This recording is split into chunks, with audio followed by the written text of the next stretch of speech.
Saudara, imbas dari meningkatnya konflik di Timur Tengah setelah serangan militer Amerika Serikat dan Israel terhadap Iran, Bangladesh kini menghadapi krisis energi. Pemerintah Bangladesh bahkan menutup sekolah dan universitas serta membatasi penggunaan bahan bakar demi menghemat energi.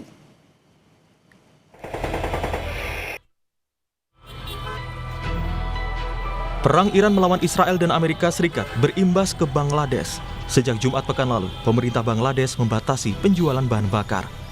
Hal itu memicu antrean panjang kendaraan di sejumlah pompa bahan bakar di Dhaka, Bangladesh.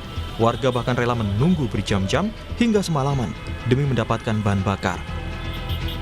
Tidak hanya menjatah penjualan bahan bakar, mulai Senin 9 Maret 2026, pemerintah Bangladesh juga menutup universitas dan sekolah untuk mengurangi konsumsi listrik. Penutupan lembaga pendidikan dilakukan dengan memajukan masa libur Idul Fitri. বর্তমানে যে সংকটটা তৈরি হয়েছে, যে জ্বালানি তেলের সংকট Iran আর ইসরায়েলের যুদ্ধের কারণে, তো এইটার একটা মুখ্য কারণ হতে পারে যে বিশ্ববিদ্যালয় বন্ধ দিয়ে দিচ্ছে যাতে গাড়ি চলাচল কমে যায়।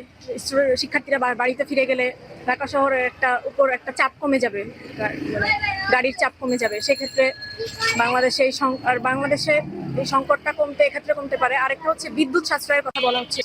যুদ্ধের কারণে বাংলাদেশের সেই প্রভাবটা পড়েছে এবং এর জন্য জ্বালানি সংকটের একটা সম্ভাবনা তৈরি হয়েছে এবং যার কারণে সরকার সিদ্ধান্ত গ্রহণ করেছে যে বিশ্ববিদ্যালয়গুলো ছুটি দেওয়া দরকার। তার জন্যই ঢাকা বিশ্ববিদ্যালয় কর্তৃপক্ষ ক্লাস স্থগিত করেছে, বন্ধ দিয়ে দিয়েছে, ঈদের ছুটি দিয়ে দিয়েছে এবং আমরা আশাবাদী যে এই যুদ্ধ তাড়াতাড়ি শেষ হবে, এই সংকট থেকে আমরা তাড়াতাড়ি মুক্তি পাবো। সবাই জানি যে বর্তমানে মধ্যপ্রাচ্যে একটা যুদ্ধ চলছে। সেই সমগ্র বিশ্বের যে তেলের উৎপাদনের বড় একটা সোর্স হচ্ছে আমাদের মধ্যপ্রাচ্য। সেই মধ্যপ্রাচ্যে যেহেতু এখন যুদ্ধ পরিস্থিতি বিরাজমান, এই কারণে সমগ্র বিশ্বে জ্বালানি সংকটের একটি পরিস্থিতি তৈরি হয়েছে, যেটি এসে বাংলাদেশেও পড়েছে। এই কারণে বাংলাদেশ সরকার মনে করছে যে শিক্ষা প্রতিষ্ঠান যদি এক সপ্তাহ আগে বন্ধ হয়ে যায় তাহলে কিছুটা হলেও জ্বালানি সাশ্রয় করতে পারবে।